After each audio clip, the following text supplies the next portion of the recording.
Assalamualaikum warahmatullahi wabarakatuh. Bismillahirrahmanirrahim. Alhamdulillahirabbil alamin. Allahumma shalli wa sallim wa barik ala sayyidina Muhammadin wa ala alihi wa sahbihi ajma'in. Amma ba'du. Subhanaka la ilma lana illa ma 'allamtana innaka antal alimul hakim. Allahumma anfa'na bima 'allamtana wa 'allimna ma yanfa'una wa zidna 'ilman wa 'amalan wa ikhlashahuma wa dawamahuma bi rahmatika ya arhamar rahimin ya akramal akramin. Amin amin ya rabbal ya rabbal alamin. Alhamdulillah. Para hadirin jemaah majlis Maulid Kanjeng Nabi Muhammad sallallahu alaihi wasallam dan qiraah Sahih Al-Bukhari ingkang kula mulyakaken dumateng sanesipun Kiai Haji Imam Syekh Abdul Hamid Nawawi, Kiai Haji Multaqo dan sedaya putra-putranipun ingkang kula mulyakaken Bapak Kiai Haji Aslam Ridho, Bapak Kiai Ja'far Shadiq, Bapak Kiai Hasan Abdullah, Bapak Kiai Jawi Sasrudi, Bapak Kiai Humaid Atyas, Bapak Kiai Habib lan sedaya para suku, para sepuh ingkang kula mulyakaken, para kiai, para ibu nyai, para jamaah, para kaum, para sesepuh, ini sepuh dan sedaya para jamaah, para bapak ibu-ibu. Alhamdulillah, semoga semua yang hadir sehat walafiat.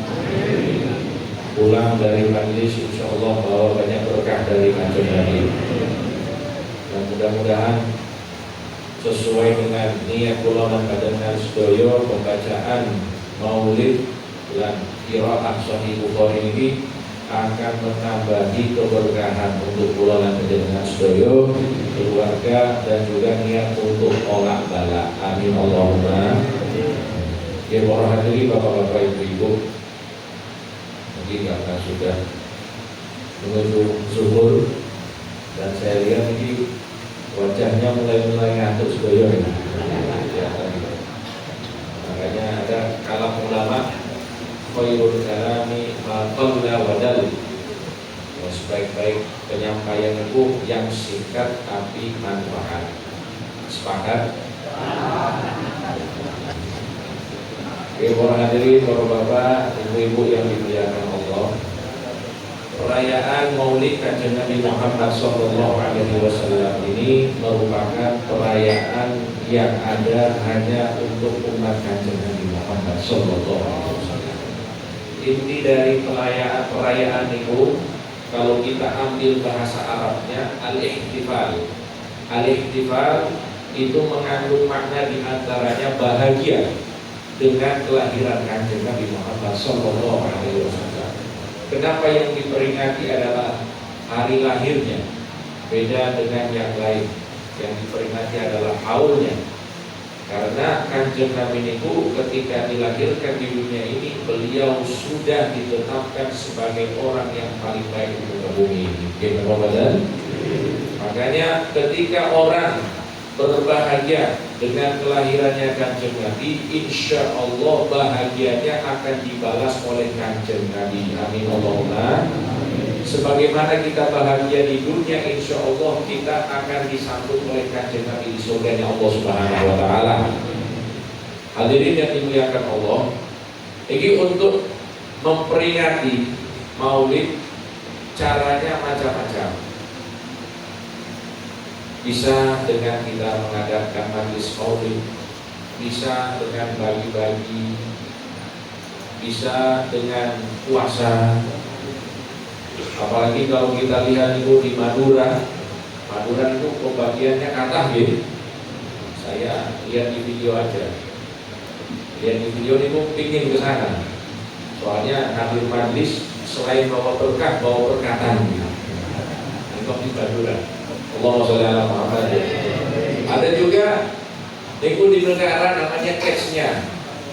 Negara Czechnya niku bapak-bapak ibu-ibu, presidennya termasuk orang yang sangat cinta dengan Kanjeng Nabi Muhammad SAW.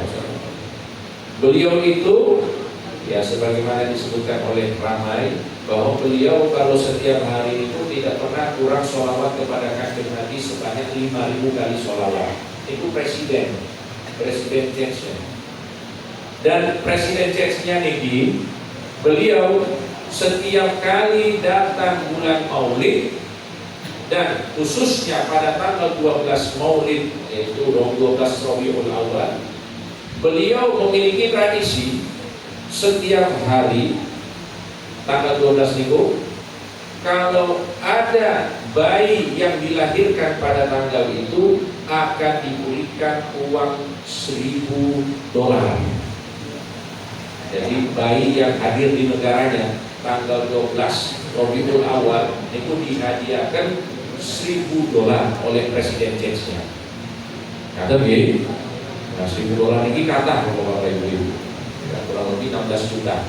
Dengan bayangkan kalau yang lahir saat itu 100 orang, 100 anak, Masya Allah. Banyak sekali beliau keluarkan. Untuk apa itu? Untuk berbahagia dengan hari kelahiran Kanjeng Nabi Muhammad sallallahu alaihi wasallam. Sallallahu alaihi Nabi Muhammad. Dan itu juga bisa kita amalkan masing-masing ya, sesuai dengan kemampuan masing-masing. Misalnya jenengan punya warung soto, Bapak-bapak misalnya gitu. Pada tanggal 12 Rabiul Awal, siapa yang datang ke warung soto saya makan gratis kerupuknya. Ini contoh. Intinya kita itu berbahagia dengan hari lahir Kanjeng Nabi Muhammad SAW. Maka ini pasti akan diapresiasi, pasti akan dibalas oleh Kanjeng Nabi. Man faraha bina farahna bihi. Barang siapa yang bahagia dengan kami, kami pun akan ikut bahagia dengannya. Allahumma sholli ala Muhammad. Hadirin dan dimuliakan Allah Subhanahu wa taala. Kemudian dalam konteks saat ini di majlis ini kita memperingati Maulid Nabi dengan banyak rangkaian acara. Di antaranya dengan membaca kitab yang agung, kitab Shahihul Bukhari. Kitab Shahihul Bukhari ini, para hadirin, adalah kitab yang dikumpulkan oleh seorang imam yang bernama Al-Imam Muhammad bin Ismail Al-Bukhari. Sebenarnya itu cuma sekedar kumpulan hadis-hadis saja. Dulu panjenengan saged itu mengumpulkan hadis. Apalagi zaman sekarang, kita tinggal buka HP, minta bantuan AI. Itu jenengan tulis kumpulkan 100.000 hadis di HP saya. Itu langsung muncul semua hadisnya. Oke, badan. Artinya apa? Mengumpulkan hadis itu, ya istilahnya semua orang bisa. Tapi yang menjadi pertanyaan, kenapa kitab Shahihul Bukhari ini menjadi kitab yang agung? Bahkan dikatakan oleh para ahli hadis, ashahul kutub ba'da kitabillah. Kitab yang paling sahih setelah Al-Quran adalah Shahihul. Makanya kumpulan hadis Shahihul Bukhari ini bukan cuma sekedar kumpulan, karena yang mengumpul hadis Bukhari ini adalah orang pilihan Allah Subhanahu wa taala. Hadirin dan dimuliakan Allah. Makanya kalau kita ingin tahu keagungan kitab Shahihul Bukhari ini, kita perlu mempelajari siapa itu Imam Bukhari. Singkatnya, Imam Bukhari ini adalah orang dari Persia. Kalau hitungannya dulu itu Persia, kalau sekarang namanya Uni Soviet. Tempat lahirnya itu di Bukhara. Bukhara sekarang negaranya adalah Uzbekistan. Kalau dilihat dari leluhur Imam Bukhari itu, ada dari mereka itu yang masih masih menyembah berhala, masih beragama Majusi. Ibnu Bardisbah itu termasuk orang yang yang menyembah berhala pada saat itu. Tapi subhanallah, Karena orang-orang Persia ini sebagaimana disebutkan oleh Kanjeng Nabi Muhammad sallallahu alaihi wasallam, "Lau kana al-ilmu bituraya", andaikan ilmu ini letaknya di bintang kejora, lanalahu rijalun min ahli Faris, maka niscaya ilmu itu akan digapai oleh orang-orang dari Persia. Jadi memang orang-orang Persia ini diberikan kelebihan oleh Allah Subhanahu wa taala, khususnya dalam ketekunannya dalam menuntut ilmu. Nah, Imam Bukhari ini, bapak-bapak, ibu-ibu, memang leluhurnya itu bukan leluhur sebagaimana ulama-ulama yang lain. Masih ada dari mereka yang nopo, yang menyembah berhala. Akan tetapi ketika dari ayah Imam Bukhari, yaitu Imam Ismail itu mundatos ulama ahli hadis.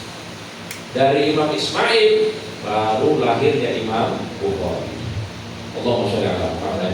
Nah, jadi di sini kita belajar bahwa ini urusan keturunan ini, bapak-bapak, ibu-ibu, tidak ada jaminannya. Kita bapak, orang dari keturunan Majusi itu menjadi orang nomor 1 dalam bidang hadis itu kalau pakai logika tidak nyampe kita. Tapi karena ini memang pilihan dari Allah Subhanahu wa taala, maka lahirlah seorang Imam Bukhari. Hadirin dan dimuliakan Allah. Nah, jadi Imam Bukhari ini asalnya dari Bukhara. Beliau dilahirkan di sana dari kedua orang tua yang soleh-solehah. Al-Imam Ismail, ayah dari Imam Bukhari, itu pernah berkata sebelum beliau wafat, "Saya telah meninggalkan harta untuk istri dan anak saya, dan di harta itu tidak ada harta yang haram, bahkan syubhat." Artinya nopo, orang yang sangat warok, orang yang sangat wirai, orang yang sangat soleh untuk menjaga nopo, menjaga bagaimana anak keturunannya ini dados anak-anak hingga soleh. Atau gini, karena kita itu akan bisa melakukan apapun sesuai apa yang masuk pada diri kita. Kalau makanannya halal, thayyiban, insya Allah yang keluar amal soleh. Amin Allahumma. Dan itulah yang dikirakan oleh ayah dari Imam Bukhari. Hadirin dan dimuliakan Allah. Kemudian istri dari Imam Ismail ini, ibu dari Imam Bukhari, ini adalah wanita solehah, termasuk ahli tirakat luar biasa. Tiap malam tidak pernah lewat untuk sholat tahajud pada Allah Subhanahu wa taala. Di dalam riwayat itu disebutkan bahwa Imam Bukhari di masa kanak-kanaknya pernah kena penyakit sehingga beliau menjadi buta. Dan dalam keadaan itu, namanya orang tua, bapak-bapak, ibu-ibu, pasti sedih ya, anaknya masih kecil sudah buta. Maka setiap malam ibunya ini menambah ibadahnya kepada Allah Subhanahu wa taala. Setiap hari dia sujud kepada Allah, meminta agar Allah menyembuhkan anaknya ini supaya bisa kembali melihat. Di dalam riwayat dikatakan bahwa Imam Bukhari itu di masa kanak-kanaknya yang buta itu, ibunya bermimpi ketemu dengan Khalilur Rahman, Nabi Ibrahim alaihissalam. Ketika bertemu dengan Nabi Ibrahim di dalam mimpi, Nabi Ibrahim berkata kepada ibunya, "Wahai Fulana, sesungguhnya Allah telah menyembuhkan anakmu. Sekarang anakmu sudah bisa melihat lagi." Subhanallah. Bangun ibunya melihat Imam Bukhari bisa melihat lagi. Sallallahu alaihi Nabi Muhammad. Jadi ini bibit-bibit bagus. Subhanallah. Ibu soleha, ayah soleh, melahirkan Imam Bukhari. Imam Bukhari ketika masih kecil, ya beliau itu tidak dibiarkan oleh ibunya, tapi beliau langsung diantar ke TPA kalau zaman sekarang atau ke Madin untuk belajar ilmu-ilmu dasar agama. Dan ulama-ulama dulu juga seperti itu. Ulama-ulama dulu itu yang termasuk ini contoh mawon nggih, Imam Malik. Imam Malik itu termasuk ulama yang suaranya bagus. Imam Malik bin Anas, guru dari Imam Syafi'i. Imam Malik itu pernah cerita, saya di masa kecil saya itu pingin ikut pelatihan musik, kata Imam Malik. Saya termasuk orang yang tidak suka ngaji, kata Imam Malik. tapi subhanallah ibu saya memaksa saya untuk tetap hadir di dalam majlisnya Imam Robi. Akhirnya apa? Akhirnya berkat ibu saya menjadi imam ahli Madinah. Itu Imam Malik. Kata Imam Malik juga, andaikan ibu saya tidak memaksa saya untuk belajar dari Imam Robi, pasti saya sudah jadi penyanyi sekarang. Itu kata Imam Malik. Allahumma sholli ala Muhammad. Jadi peran orang tua itu penting, bapak-bapak, ibu-ibu. Termasuk Imam Bukhari selalu didorong oleh ibunya. Imam Bukhari itu tidak disuruh kerja oleh ibunya, fokus belajar. Sampai beliau beranjak dewasa, umur 16 tahun itu mulailah beliau melakukan perjalanan. Yang sering kita dengar bahwa Imam Bukhari menulis kitab Sahih Bukhari ini pinten tahun bapak-bapak, ibu-ibu? Allahumma sholli ala Muhammad. Beliau menulis kitab Bukhari ini 16 tahun. Saat beliau 16 tahun itu sudah melakukan perjalanan menulis kitab Sahih Bukhari.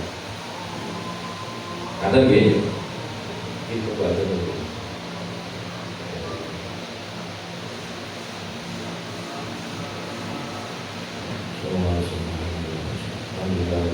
Sallallahu alaihi Nabi Muhammad. Orang hadirin yang dimuliakan Allah. Jadi Imam Bukhari ketika beliau beranjak dewasa, terus sekitar umurnya 16 tahun, beliau berguru kepada seorang ulama ahli hadis yang bernama Imam Ishaq Ibnu Rahawayhi. Imam Ishaq Ibnu Rahawayhi ini termasuk guru beliau yang menginspirasi beliau untuk menulis kitab Sahih Bukhari. Karena dari dulu penulisan hadis itu pun wonten bapak-bapak, ibu-ibu. Sudah banyak ulama-ulama yang menulis kitab-kitab hadis, termasuk yang paling pertama itu Imam Zuhri sudah menulis kitab hadis. Akan tetapi Imam Ishaq Ibnu Rahawayhi ini mengusulkan pada saat di majlis, menyampaikan kepada murid-muridnya bahwa andaikan ada dari kalian yang menulis hadis yang isinya cuma hadis-hadis sahih saja. Kata Imam Bukhari, dari semua yang hadir, yang tergerak hatinya itu cuma saya, kata Imam Bukhari. Yang lain itu mendengarkan itu sebagai kata-kata motivasi mawon. Waktu itu Imam Bukhari itu merasa ini adalah cambuk dari gurunya untuk menulis kitab yang di dalamnya terdapat hadis-hadis sahih dari Kanjeng Nabi Muhammad sallallahu alaihi wasallam. Orang hadirin dan dimuliakan Allah. Kemudian Imam Bukhari ketika beliau mulai punya keinginan, mulai melakukan pencaharian hadis-hadis sahih, beliau juga pernah bermimpi ketemu dengan Kanjeng Nabi Muhammad sallallahu alaihi wasallam. Yang dalam mimpi itu di dalam riwayat disebutkan Imam Bukhari bilang, saya pegang mirwahan. Mirwahan itu ya mungkin kalau zaman sekarang kados napa? Tameng. Kan, dan di belakang saya ada Rasulullah SAW, kata Imam Bukhari. Kemudian setelah saya bangun, saya bertanya kepada ahli tafsir mimpi, maksudnya apa? Saya berdiri di depan Rasulullah SAW memegang tameng, melindungi Kanjeng Nabi Muhammad SAW. Maka ahli tafsir itu mengatakan, engkau akan menjadi orang yang membela Kanjeng Nabi Muhammad sallallahu alaihi wasallam dari kedustaan-kedustaan yang mengatasnamakan Kanjeng Nabi Muhammad sallallahu alaihi wasallam. Sallallahu alaihi Nabi Muhammad. Jadi hadirin dan dimuliakan Allah, ini sesuai dengan perhitungan Imam Bukhari itu mempelajari dan mengambil hadis-hadis Kanjeng Nabi itu dikumpulkan selama 16 tahun. Perjalanan yang beliau tempuh itu kalau dihitung dengan hitungan sekarang itu kurang lebih 12.000 kilometer perjalanan itu dari satu negara ke negara yang lain. Dari desa Bukhara beliau ke Balah, kemudian beliau ke Irak, beliau ke Hijaz, beliau ke Mesir, beliau ke Suriah, ke Palestina, beliau ke Irak. Intinya beliau keliling itu setelah dihitung sekarang ini jumlahnya itu 12 km perjalanan kaki oleh Imam Bukhari. Dan ini adalah kelebihan dari Imam Bukhari karena beliau ini termasuk orang yang rajin, orang yang sungguh-sungguh di dalam mengumpulkan hadis-hadis Kanjeng Nabi Muhammad SAW. Hadirin yang dimuliakan Allah, dan Imam Bukhari ini sebagaimana yang golongan panjenengan tahu, beliau ini bukan cuma rajin, tapi diberikan kelebihan oleh Allah dengan hafalan yang kuat. Imam Bukhari di dalam riwayat dikatakan kalau beliau baca satu hadis atau satu halaman kitab, maka halaman tersebut langsung dihafal oleh Imam Bukhari. Ada orang yang bicara satu kali, itu pun langsung dihafal oleh Imam Bukhari. Dan Imam Bukhari ini luar biasa, para hadirin yang dimuliakan Allah. Katanya di dalam cerita, Imam Bukhari ini kalau hadir di majelis tidak pernah bawa catatan. Allahumma sholli ala Muhammad. Amin. Kata sepeda dengan sami kau ini, tak bawa catatan gini. Jadi kalau kata Mbak Maimun Zubair, orang yang ngaji gak bawa catatan itu ngajinya jin. Karena jin itu yastami'un al-Quran, dengar Quran tak, gak nyeter. Cuma bedanya kalau Imam Bukhari ngaji kuping, tapi ini pun langsung dihafal oleh Imam Bukhari. Nah, teman-temannya yang seangkatan Imam Bukhari itu sering kali mengejek Imam Bukhari. Kamu ini ngaji tapi tidak kayak ngaji. Ngaji kok gak bawa catatan. Maka kata Imam Bukhari, coba semua catatan kalian uji kepada saya. Subhanallah, kata teman-temannya, 15.000 hadis itu langsung dibaca oleh Imam Bukhari dalam satu majelis. Dan teman-temannya itu katanya, yang salah tulis dari kami itu kami benarkan tulisan kami berdasarkan hafalan Imam Bukhari. Sallallahu Nabi Muhammad. Itu orang luar biasa Imam Bukhari. Ini kalau dilihat dari ketekunannya di dalam belajar dan kelebihan hafalannya. Dan Imam Bukhari ini di sisi lain, beliau termasuk ahli tirakat. Yang sering kita dengar, Imam Bukhari itu, para hadirin dan dimuliakan Allah, adalah orang yang ahli tirakat. Beliau menulis hadis selama 16 tahun. Setiap kali menulis hadis, beliau pasti akan sholat istikharah lillahi subhanahu wa ta'ala. Ini Imam Bukhari. Ada satu temannya namanya Muhammad bin Yusuf, seorang alim, pernah nginap di rumahnya Imam Bukhari. Katanya, satu malam saya mengamati Imam Bukhari bangun 18 kali satu malam. Ini bangunnya menggabung tadi, bukan untuk urusan kamar mandi. Beliau bangun bukan untuk buka HP, halo, bukan untuk main, bukan untuk sesuatu yang tidak manfaat. Beliau bangun fafataha qurras, beliau membuka catatannya, kemudian menuliskan. Imam Bukhari satu malam 18 kali bangun sampai 20 kali bangun. Setiap malam itu yang dilakukan oleh Imam Bukhari. Setiap malam tidak pernah meninggalkan tahajud. Itulah Imam Bukhari. Makanya sering dikatakan bahwa tidaklah Imam Bukhari itu berdoa kecuali doanya pasti diijabah oleh Allah Subhanahu wa ta'ala. Kata gini, jadi bapak-bapak, ketika kalau kita mendapatkan orang yang ketika angkat tangan doanya diijabah, niki wali Allah nopo wali murid itu, wali Allah nopo wali murid itu, wali Allah gitu. Wala in sa'alani la'u'tiyana, dalam hadis qudsi.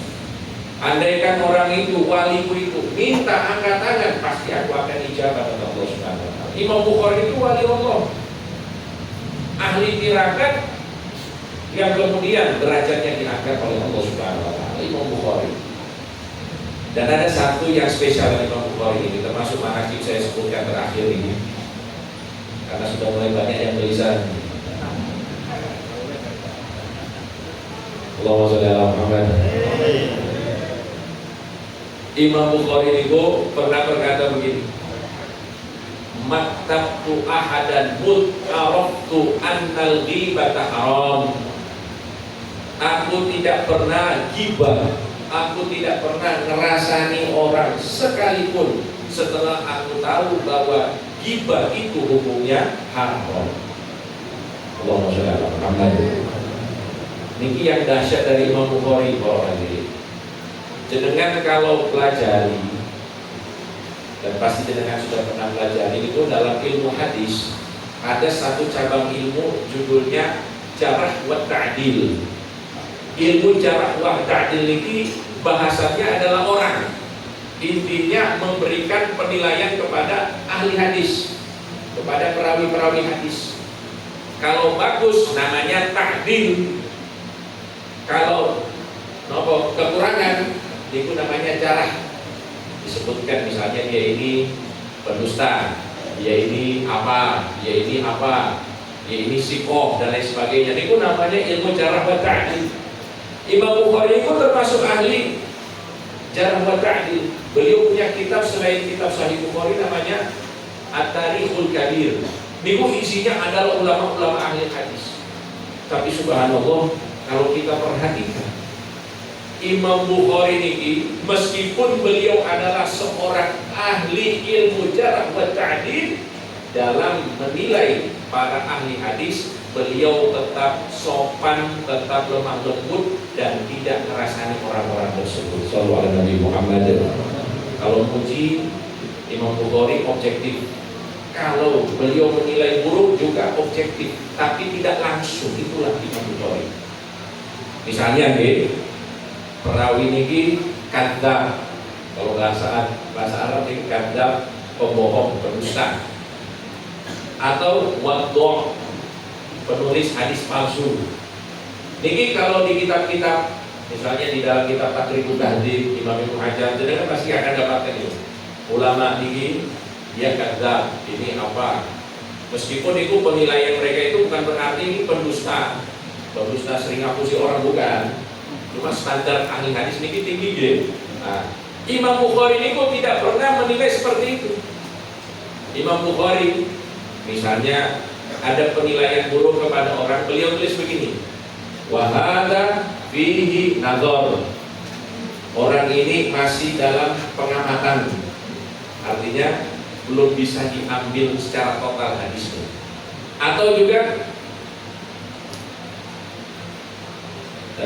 orang ini toroduhu, ulama-ulama menolaknya. Atau sakatu anhu, orang-orang tidak mengomentarinya. Artinya apa? Majhul. Jadi beliau nggak bilang ini orang majhul, beliau tidak bilang orang ini kadzab, beliau tidak bilang orang ini wadh'. Tidak seperti itu Imam Bukhari. Beliau sangat berhati-hati. Karena itu beliau tidak mau ngerasani orang. Maka di dalam kitabnya kata dia, dan di dalam penutupan kitab itu, di dalam Tarikhul Kabir dikatakan apa? Arju an alqallaha wa la yuhasibuni anni maktabtu ahadan abadan, kata Imam Bukhari. Saya berharap nanti berjumpa dengan Allah Subhanahu wa taala, Allah tidak akan menghisab saya terhadap dosa ghibah, karena aku tidak pernah menggibah orang sekalipun, kata Imam Bukhari. Sallallahu alaihi Nabi Muhammad. Niki biasa nomor luar biasa para hadirin. Luar biasa nggih. Niki zaman sekarang dosa ghibah. Halo. Dosa ghibah zaman sekarang ini dosa besar atau dosa kecil? Harusnya dosa besar, tapi zaman sekarang ini ukurannya jadi kecil. Kita ngomongin, jenengan pernah tidak satu hari itu nggak ngerasani orang? Pernah tidak? Kalau jenengan pernah berarti itu jadi wali. Menurut hitungan sekarang ya, menurut hitungan sekarang itu sulit.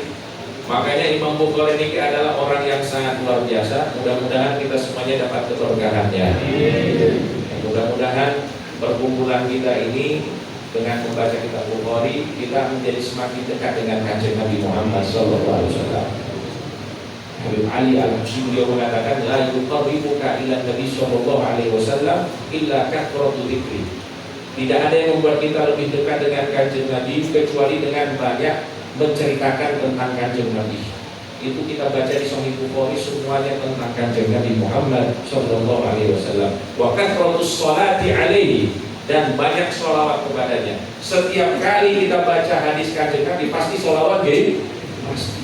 Makanya guru saya itu mengatakan kalian boleh mengadakan maulid, tapi jangan sampai meninggalkan pembacaan hadis-hadis Kanjeng Nabi. Karena setiap kali jenengan baca hadis Kanjeng Nabi itu seperti jenengan bermaulid. Ya badan.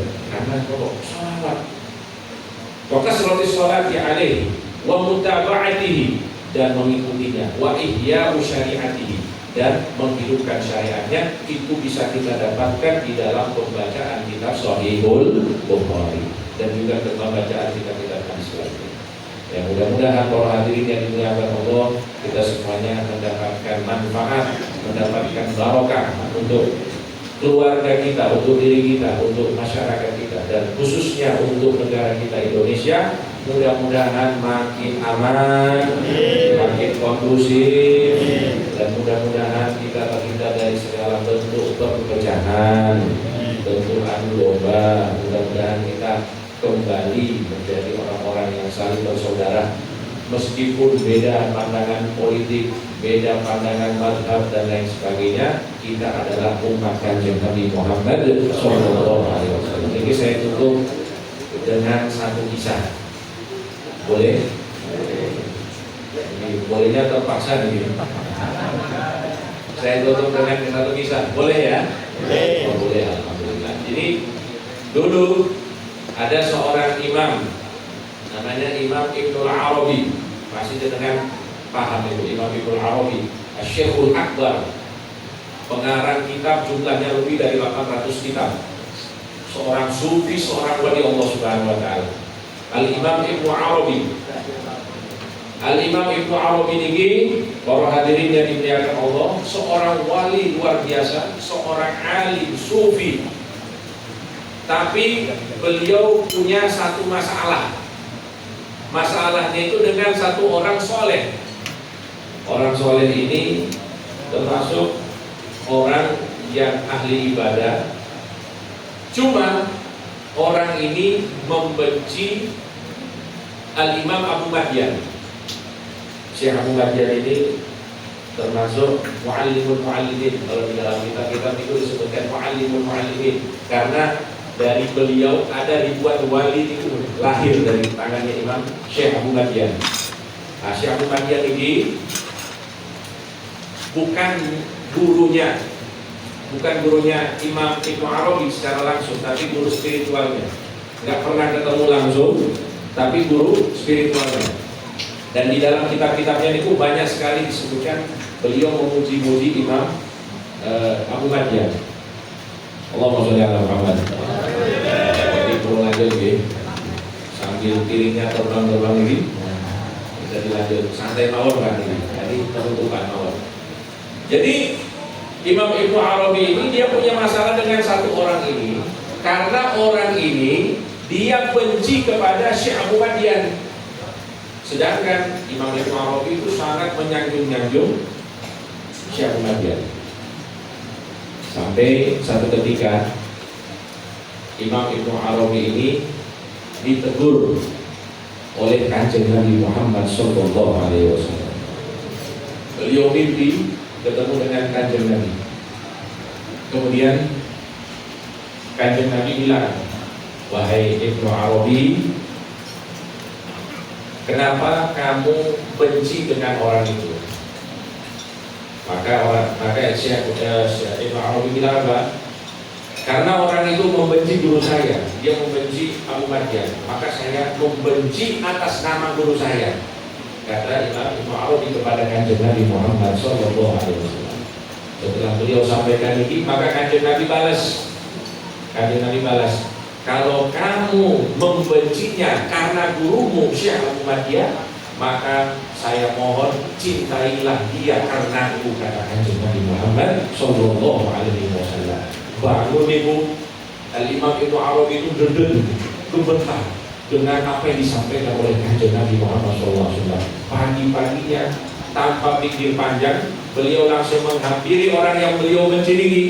Jadi bencinya ini karena benci dengan gurunya.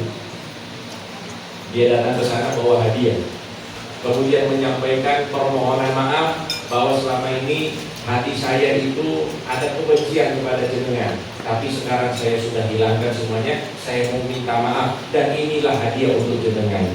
Soalnya apa? Soalnya semalam saya mimpi Kanjeng Nabi Muhammad SAW yang menyampaikan hal yang tadi. Maka orang Yahudi yang dibenci tadi ini, yang sudah diminta maaf ini, dia langsung ikut nangis dengan berita mimpi Kanjeng Nabi Muhammad SAW, dan dia pun ikrar bahwa setelah ini saya tidak mau lagi untuk benci kepada Syekh Abu Madian. Saya sudah bersihkan hati saya. Akhirnya mereka berpelukan atas nama Nabi, atas nama Kanjeng Nabi Muhammad Sallallahu Alaihi Wasallam. Sallallahu Alaihi Nabi Muhammad. Terus ditanya sama Imam Ibnu Arabi, yang membuat jenengan itu benci kepada Syekh Abu Madian ini apa? Katanya dulu saya pas masih kecil ada pembagian daging korban. Halo? Pembagian apa? Daging korban. Nah itu pas bagi-bagi saya nggak dapat katanya. Syekh Abu Madian itu bagi-bagi, saya termasuk yang tidak dapat. Nah itu yang saya bikin jengkel kepada Syekh Abu Madian. Jadi urusan korban kawan. Maka hati-hati ya Pak. Jadi kan kalau bagi-bagi, kalau nggak rata itu bisa ada yang benci dengan itu. Sebagaimana kisahnya Syekh Abu Madian. Tapi itu semuanya selesai atas nama Kanjeng Nabi Muhammad Sallallahu Alaihi Wasallam. Makanya mari sama-sama kaum hadirin dan muliakan Allah, kita buka semua sekat-sekat ini, sekat-sekat yang ada di sekeliling kita, sekat politik, sekat pandangan, madhab dan lain sebagainya. Kita kembali kepada satu naungan, yaitu naungan besar kita Kanjeng Nabi Muhammad Sallallahu Alaihi Wasallam. Kalau kita bisa membenci orang karena sebab, maka cukuplah satu sebab, yaitu Kanjeng Nabi, untuk kita semuanya saling mencintai atas nama Kanjeng Nabi Muhammad Sallallahu Alaihi Wasallam. Amin Allahumma amin ya rabbal alamin. Sallallahu alaihi wa ala alihi wa sahbihi wa sallam. Subhana rabbika rabbil izzati amma yasifun wa salamun ala mursalin walhamdulillahi rabbil alamin. Biniyatil qabul al-Fatihah. Bismillahirrahmanirrahim. Alhamdulillahirabbil alamin arrahmanir rahim maliki yaumiddin. Iyyaka na'budu wa iyyaka nasta'in ihdinas siratal mustaqim siratal ladzina an'amta 'alaihim ghairil maghdubi 'alaihim waladdallin. Amin. Kurang lebihnya saya mohon maaf. Wallahu ta'ala a'lam. Wallahul muwaffiq ila aqwamit thoriq. Wassalamualaikum warahmatullahi wabarakatuh.